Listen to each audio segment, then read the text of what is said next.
স্ত্রীকে এই ৬টি কথা জীবনে কোনোদিনও বলবেন না।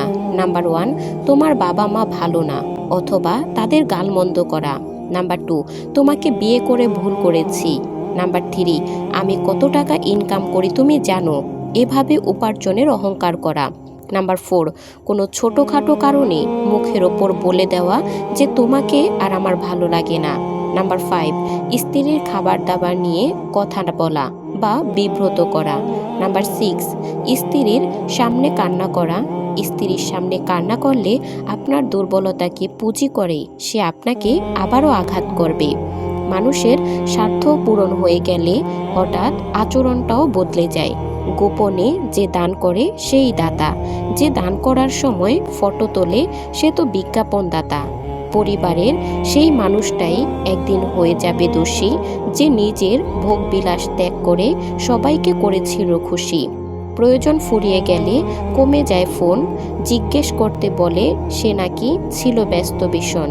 যাকে তাকে পথ চিনিয়ে দেবেন না, পথ চেনা হয়ে গেলে আপনার পথে সে কাঁটা বিছিয়ে দেবে।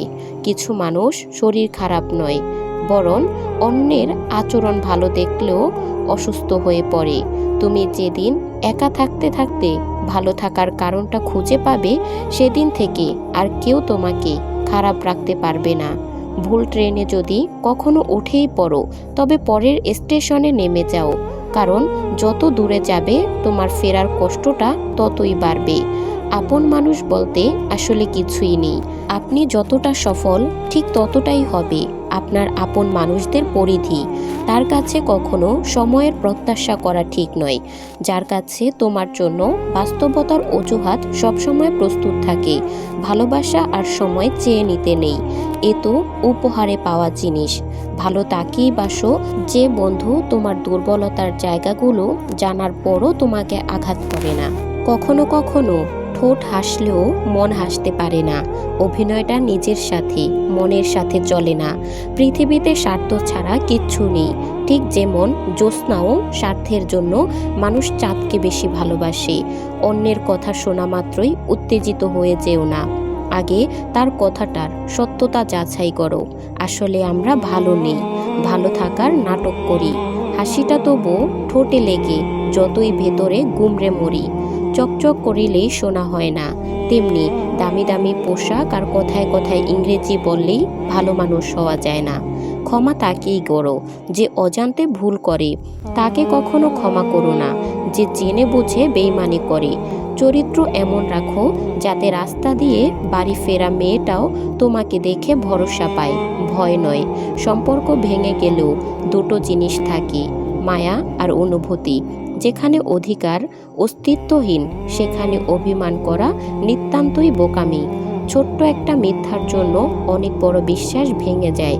আমি বললাম প্রিয় জিনিসটা পেলাম না, সৃষ্টিকর্তা বললেন তুমি হয়তো এমন জিনিস পছন্দ করেছ যা তোমার জন্য অকল্যাণকর।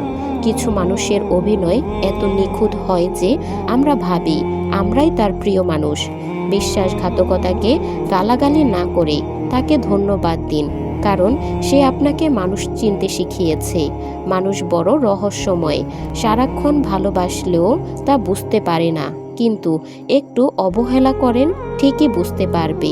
মানুষ হঠাৎ করে হারিয়ে যায় না, দূরত্ব বাড়িয়ে দিন, ধীরে ধীরে জীবন থেকে সরে যাবে। মনে মনে করা পরিকল্পনা কখনো অন্যকে জানানো উচিত না, জানলেই ব্যাগরা দিতে শুরু করবে।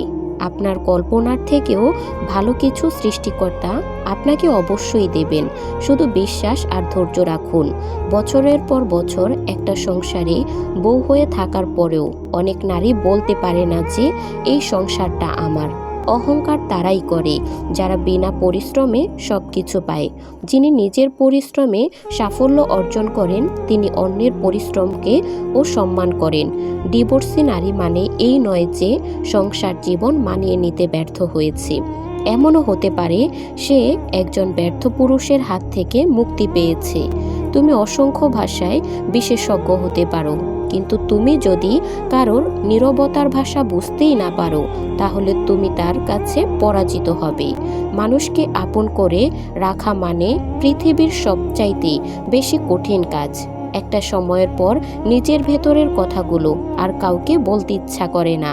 জীবনের সঠিক মানুষ আসার জন্য ভুল মানুষগুলো ছেড়ে যাওয়ার প্রয়োজন আছে। ঘড়ি খারাপ হয়ে গেলে সেটা ঠিক করার লোক তুমি অনেক পাবে, কিন্তু সময় খারাপ হলে সেটাকে ঠিক তোমাকে নিজেই করতে হবে। ব্যর্থতা কখনো আপনাকে টপকে যেতে পারবে না যদি আপনার মধ্যে সফল হওয়ার জন্য যথেষ্ট মনের জোর থাকে। আমরা সেই জিনিসটাকে বেশি পছন্দ করি যেটা পাওয়ার প্রায় অসম্ভব। কাউকে ভালোবাসলে এতটা ভালোবেসো না যে কষ্ট পেলে প্রথমে তোমাকেই মনে করে। একটা বয়সের পর অনুভূতির চেয়ে আত্মসম্মানকে বেশি গুরুত্ব দেওয়া উচিত। 100টা ভুল করলে কেউ কখনো ছেড়ে যায় না, ছেড়ে যায় একটা ভুল 100 বার করলে। কোনো মানুষ আমাদের বন্ধু বা শত্রু হয়ে এই পৃথিবীতে আসেনি। আমাদের ব্যবহার আর কথাবার্তা মানুষকে আমাদের বন্ধু ও শত্রু বানিয়ে দিয়েছে। আপনি এক লাফে ছোট থেকে বড় হতে পারবেন না, আপনাকে ধৈর্য ধরতে হবে। মানুষ ফ্রিতে দুটো জিনিস দেয়, কষ্ট আর পরামর্শ। প্রতিযোগিতা যদি নিজের সাথে হয় তাহলে হেরে গেলেও অনেক কিছু শেখা যায়। যোগ্যরা যোগ্য স্থান পেলে বিজয়ী হয়, আর অযোগ্যরা যোগ্য স্থান পেলে অহংকারী হয়। সত্যিকারের বন্ধু সে যে তোমার অতীতকে গ্রহণ করে, তোমার বর্তমানকে সমর্থন করে এবং তোমার ভবিষ্যৎকে উৎসাহিত করে। ভালো থাকাটা নিজেই তৈরি করে নিতে হয়, আর যদি অন্য কেউ ভালো থাকাতে অনুপ্রাণিত করে তাহলে সেটা সৌভাগ্যের কথা। অদ্ভুত বাস্তবতা, অবৈধ পথের ধনী মানুষ সমাজে সম্মানিত, আর বৈধ পথের গরিব মানুষেরা সমাজে অবহেলিত। এই 4টি লক্ষণ দেখলে বুঝবেন আপনার খুব কাছের মানুষেরাই আপনার অজান্তে আপনাকে হিংসা করে। নাম্বার 1, যখন দেখবেন আপনার যে কোনো সাফল্যকে সে ছোট করে দেখে। নাম্বার 2, আপনার ছোটোখাটো ভুলগুলোকে সে বড় করে দেখে, যাতে করে আপনি হীনমন্যতায় ভোগেন এবং আপনি যেন আর সামনের দিকে অগ্রসর হতে না পারেন। নাম্বার 3, আপনি বড় কোনো পরিকল্পনা করলে সেটাকে নিরুৎসাহিত করে এবং এর ভালো দিকগুলোকে ছাপিয়ে নেগেটিভ দিকগুলোকে আপনার সামনে তুলে ধরে। নাম্বার 4, এরা কোনো কারণ ছাড়াই মুখে মুখে আপনার প্রশংসা করে, কিন্তু পক্ষান্তরভাবে নিজেকে অন্যের কাছে বড় করে দেখানোর চেষ্টা করে। তবে আর যাই হোক, হিংসুকরা কখনো সামনে এগোতে পারে না। প্রকৃতপক্ষে এরা বারবারই পিছিয়ে থাকে। যে একবার বুঝে গেছে যে হারানোর শোক সে আর কখনো চায় না নতুন কোনো প্রিয়জন। তো বন্ধুরা, ভিডিওটি ভালো লাগলে একটা লাইক কমেন্ট করে দিন, আর ভিডিওটি আপনার প্রিয় মানুষদের সাথে শেয়ার করুন। দেখা হচ্ছে পরবর্তী কোনো ভিডিওতে। সেই পর্যন্ত ভালো থাকবেন, সুস্থ থাকবেন। আল্লাহ হাফেজ।